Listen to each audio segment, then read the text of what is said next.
ছট পুজোয় ঠেকুয়া না পাওয়ার দুঃখে আমার বোনের হঠাৎ ইচ্ছে হলো বাড়িতে ঠেকুয়া বানাবে। আমরাও তাই বোনকে হেল্প করার জন্য লেগে পড়েছিলাম। প্রথমে একদিকে বোন কাঠখোলায় কাঁচা বাদামগুলোকে ভালোভাবে ভেজে নিয়েছিল, আর অন্যদিকে শিলনোড়ায় আমি নারকেলগুলোকে ভালোভাবে থেতো করে নিয়েছিলাম।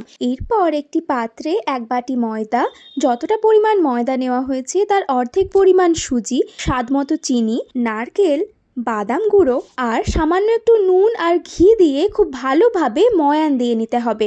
পরিমাণ মতন অল্প করে দুধ মিশিয়ে ভালোভাবে মেখে নিতে হবে ময়দাটাকে। ময়দা মাখা হয়ে যাওয়ার 10 মিনিট পরে সেটাকে ঠেকুয়ার শেপে বানিয়ে নিতে হবে।